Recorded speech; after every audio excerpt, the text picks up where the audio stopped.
started like any other night. A group of friends, young and reckless, crammed into a dusty old house far from the city. Laughter echoed through the walls, the sound of beer bottles clinking, and a playlist of forgotten summer hits trying to drown the silence of the woods outside. But something felt wrong. They sat in a circle. Olivia, Lucas, Marky, Tyson, Penelope, Brad, and Ronnie. Someone pulled out a dusty old box labeled Truth or Dare. Not a phone app, not a silly party game. This was different. The box was handmade with strange symbols etched into the wood and a chilling coldness to the touch. "Let's make it interesting," said Ronnie with a smirk. No one knew that by the end of the week, most of them would be dead. The first few rounds were harmless. Truth. Who do you have a crush on? Dare. Kiss Lucas. Typical teenage drama. The group laughed, feeling invincible, as the fire crackled nearby. Then it began. Ronnie was the first. He was dared to go up to the roof and shout a profanity to the world. He climbed, drunk and overconfident, yelling into the night. Everyone laughed until he slipped. He didn't fall. He jumped, smiling, eyes wide, arms outstretched. Screams tore through the house. The police called it an accident, alcohol, stupidity. But Olivia knew better. Ronnie didn't jump. He was forced. Something had entered the game. Something ancient. Something hungry. When the game resumed, no one dared to say no. The box, now glowing faintly, wouldn't let them. Truth or dare, the voice whispered, not from a person, but from the air itself. Cold, inhuman. Penelope was next. Dare, stand on the bar and reveal your darkest secret. Easy. She did it. Everyone stared in shock. The game knew things they never told anyone. Deep, hidden truths. It dug them out and threw them into the open. But when Marky tried to skip her turn, she screamed and collapsed, her eyes rolling back, bleeding from the nose. The game punished her. Her turn was mandatory. They weren't playing anymore. They were being played.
Lucas tried to leave. He stood, grabbed his keys, and stormed out. "This is stupid," he said. "It's just a prank. Ronnie was drunk. Marky's just messed up." He slammed the door behind him, but the car wouldn't start. He tried again. The engine clicked, coughed. Then silence. His breath fogged up the windshield. The air turned thick. He looked into the rearview mirror and saw something smiling behind him. By the time they found Lucas, his neck was twisted backward, eyes wide open, mouth still frozen mid-scream, written in blood across his windshield. "You can't quit." That night, the house felt smaller. The game sat silently in the middle of the room, as if waiting. Tyson was next. Truth, what's your worst crime? He hesitated, looked around, then confessed. He had been selling fake prescriptions at the hospital. People had died. The group was stunned. Olivia looked at him in disbelief.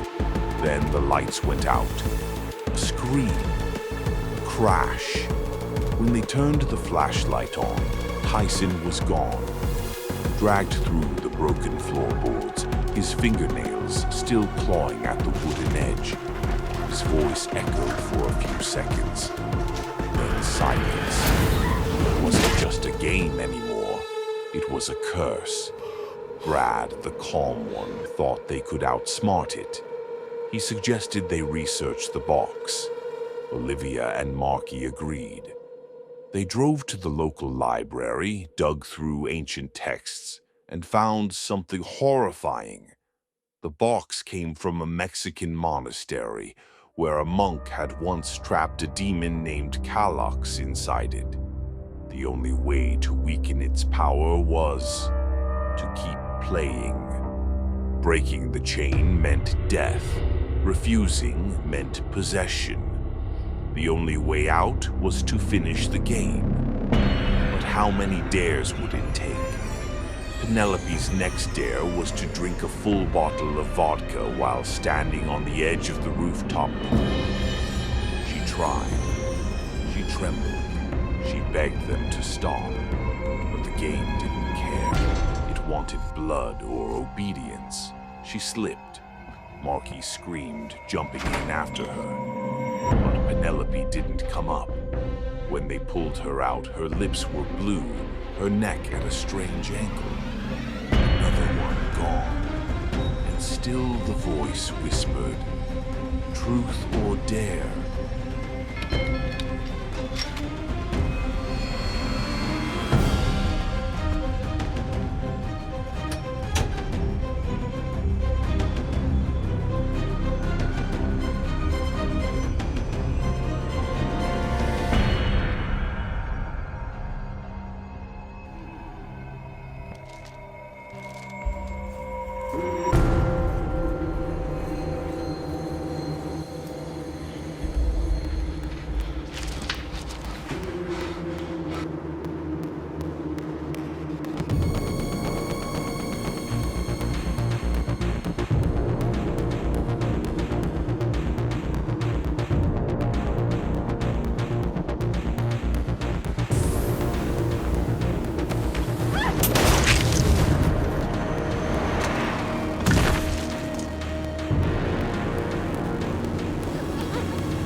Olivia had seen enough. The game wasn't just targeting them. It was feeding on them. Their fear, their secrets, their pain. Every truth peeled back their souls. Every dare brought them closer to death. She stayed up all night, digging deeper into the origin of the box. Marky helped, though she was barely holding herself together.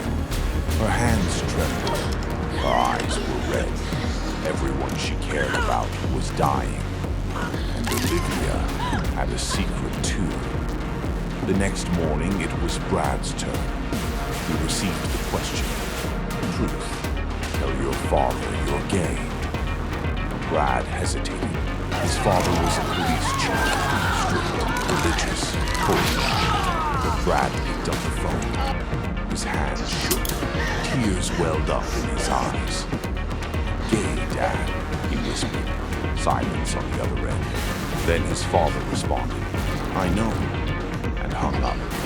Brad was alive. Now, but the game was escalating. Marky's dare was next. "Shoot Olivia," she gasped. "Number, this has to be wrong. This can't be real." The gun appeared, placed gently at her feet. Loaded, cold, waiting. Olivia stood still. "Do it," she said. "It won't stop until you do." Marky refused. She aimed at the wall, pulled the trigger. Nothing happened. Then the room began to shake. Furniture flew into the air, the lights exploded. A voice deeper than anything human boomed through the walls. "You cheated." Suddenly, Brad's body was flung through the window, slamming into the ground below. Necks snapped. The game was punishing them, swiftly, brutally. Olivia cried out, grabbing the box. "We have to end this." She remembered the monk's notes. There was a way to trap the demon again. A ritual. It required a willing sacrifice and a final dare. She looked at Marky. "Dare me," she whispered. Marky, in shock, could barely speak. "I dare you to end this." Olivia held the box to her chest. The symbols began to glow red. The room turned black. The wind roared. The voice returned. "One life for many." A dagger appeared at the table. Olivia didn't flinch. "I'm sorry," she whispered, "but I won't let anyone else die." She plunged the dagger into her own chest. Silence. The box dimmed. The house grew still. The curse was broken, or so she thought.